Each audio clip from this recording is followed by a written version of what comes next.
Welcome to the Atheist in Recovery podcast, where we talk about finding hope in recovery. And now your host, Dr. Adina Silvestri. Konnichiwa, Atheists in Recovery land, and welcome to episode 61 of the Atheists in Recovery podcast. And today we are diving into a book. I haven't done one of these in a while, so I'm pretty excited. The book is called I Don't Want to Talk About It, Overcoming the Secret Legacy of Male Depression by Terry Real. And so today I want to talk about 5 takeaways from the book. And the book it's rich, chock full of knowledge, but these are the 5 takeaways that I want to go over with you. And maybe this will make sense. Maybe you'll make some connections that you hadn't made before. But if nothing else, hopefully you'll gain some insight into male depression and how we externalize it through addiction. Okay, let's get started. Number 1, men's hidden depression. So I liked how Terry Real, and by the way, Terry Real is a therapist. I liked how he started the book talking about how you can pass depression on from parent to child across generations, sort of like a chain of pain linking parent to child across generations. And so to me, that really resonated. He talks about men's depression and how men are not supposed to be vulnerable. Pain is something that you are supposed to rise above. However, when you do that, the shame will come. Hidden depression causes many of the problems, and he talks about physical illness, substance abuse, self-sabotage in careers, and then there's this double stigma. If you talk about depression, then you are more of a feminine emotionally, and also you're saying that you have a mental illness. And so a lot of men won't seek help, especially because of those two things. And it often goes unnoticed. He cites a statistic, and I haven't checked it out, but it sounds pretty close to what it actually is. So there's a huge toll in our society from this hidden depression. About 60 to 80% of people with depression never get help. And I know that in my practice over the last 7 years, I could probably count on one hand the amount of individuals that came to me saying, I have depression. They usually come in for other reasons. Okay, number 2, overt versus covert depression. And so Terry Real splits up the depression into 2 different categories, and this is a common theme throughout the book. He says that we don't like to think of driven men as depressed.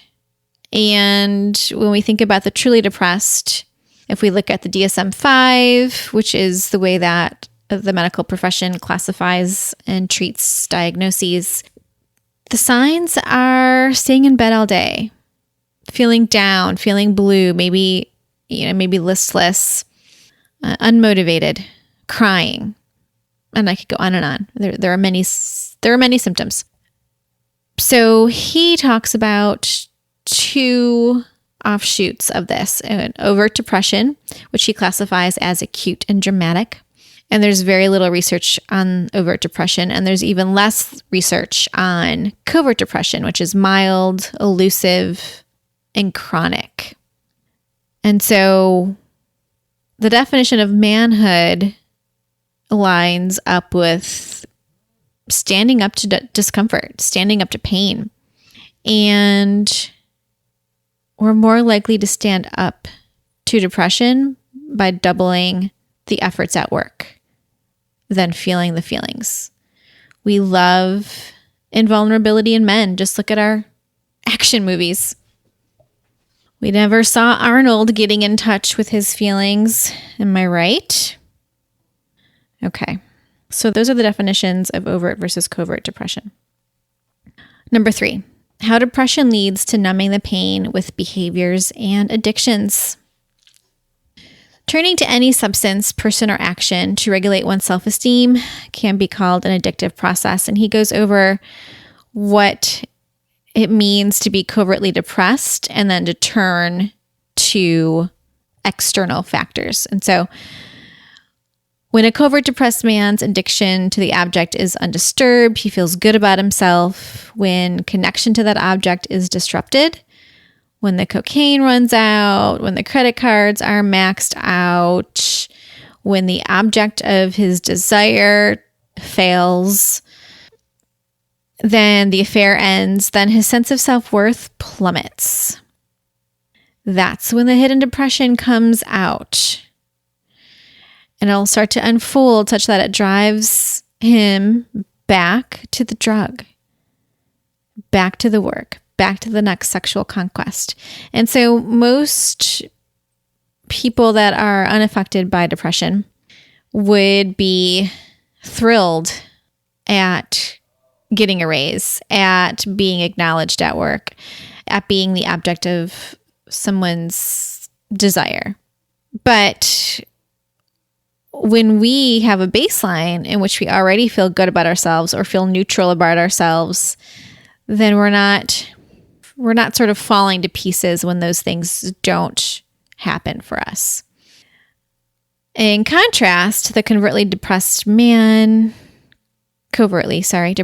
relies on such extreme stimulants to rectify an inner baseline of shame. And so this cycle then continues on and on. We run out of the external behavior or the addiction, and then we feel bad. We have to cover up the shame. So then we reach back for that addiction. And I mean, this could last years, maybe even decades for some of us. And I liked how he talked about the different drugs and how they can make you feel like and I've heard this before in my practice. So for the alcohol piece, the first drink warms us up, makes us feel good, makes that emptiness go away. And I thought, wow, that's such a great description of what alcohol can do for us, instead of just being something that we occasionally drink and doesn't really have any lasting effects on our self-worth. Okay, number 4. Gender differences in how one handles depression. So I'm not going to spend too much time on this because I also want to get to a story.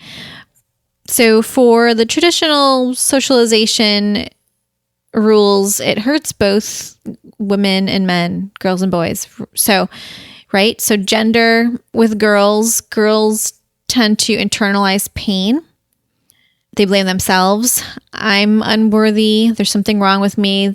They draw that distress into themselves. And then boys, later men, tend to externalize pain. They're more likely to feel victimized by others or to discharge that distress through action. And I see this in my practice as well. Many psychiatric patients on a psychiatric ward will outnumber females. The males will outnumber females in physical aggression at the time of arrival at the units. And there's a very different way that girls and boys handle depression. And I think that that's a really important point to bring up. So I want to switch gears before we move on to 5, our final point today, and talk about David. This is a fictional client. David, he's mid-30s, and outwardly he seems to have it all together. His Facebook pictures look, they look perfect. The picture perfect story, the wife, the kids, the dog. He's at the top of his game at work. But his actions show a very different plot line. And his depression drives many of his actions. But he's failing to get help because his diagnosis doesn't meet the classic definition of depression, which is what we talked a little bit about in point number 2. So he buries himself at work is one way that he takes action. He wraps himself in anger. He numbs his discontent with alcohol. When his wife doesn't respond to his advances, he begins to wall her off. And if he has kids, he's probably getting pretty angry at them too. And so in my work, it seems that the relationship issues are depression driven. These individuals, like David, aren't going to come to me, though, and say that they have depression. In fact, it might happen that they come to me in very different routes. They're probably going to come in because their relationship is failing. They're probably going to come in because they can't seem to get along with their sons or their daughters. They're always butting heads. They're always fighting. Or he may come in because he's been told he has an anger problem. And that's a very, at least for me, because I specialize in anger, that's a very common pathway for individuals to start to get help. And of course, I wouldn't say to them, hey, you have depression. That's what I'm going to treat, because that would probably turn them off. Actually, I know it would. But we definitely get to the root cause of their actions, of what's happening with them. And we're probably going to do RAIN more than once. We're probably going to, and I'll link to RAIN's episode in the show notes. We're probably going to talk about how what he's doing has roots back to his childhood, and learning about those shame parts and learning about those anger parts and figuring out where they began. And so that's just a little peek into David, but it happens all too often, and the relationship issues are more often than not depression driven. Okay, number 5. So the number 5 it isn't much a point as it is a thread, an autobiographical thread that weaves its way through the story. And it's so gripping and it's so raw. And so Terry Real talks about his clients. He gives several examples of his clients that he's treated throughout the years. But he also talks about his own journey with depression and his relationship with his father. And man, it is a troubled one. And he goes into great detail about the fights that he would have with his dad and how he contextualizes them now versus then, how he's changed, which is just remarkable. I mean, he was doing and using every drug known to man when he was a teen and not really becoming the best version of himself, not by a long shot, until, he started to get help for the depression, this undiagnosed depression. Luckily, though, at the very end of the book, he brings us to this moving conclusion with his dad, and I think you'll really enjoy that. Okay, guys, so that is the 5 takeaways from I Don't Want to Talk About It, Overcoming the Secret Legacy of Male Depression. And I want to just end by saying that you can stand up to depression, and once you do, the healing will begin. Unresolved depression can be passed on, like from father to son, despite one's best intentions. And with this healing, you can affect your children, your children's children, from not going through the pain and suffering that you had to endure. And that's huge. So you can affect up to 3 generations of family members just by breaking this cycle, just by breaking this legacy, this toxic legacy. And so that's my little PSA to you. And if you're concerned about calling it depression, but you do think that you have things to work on, start there. Call a professional, call a therapist, and just say, these are the things that are going on in my life, and I really want to work on them. And that's it. That's all you have to say. The therapist will take it from there. They're not going to label you, well, they shouldn't anyway, label you with anything that isn't correct. They just want you to be helped. They just want the family to heal. And so that's my message to you. This was a good book. I'm going to leave a link to it in the show notes, and I hope you enjoyed this episode of Adina's book review. Okay, guys. Thanks a lot. Bye. Thank you for listening to the Atheists in Recovery podcast. For more great info and to stay up to date, head over to atheistsandrecovery.com.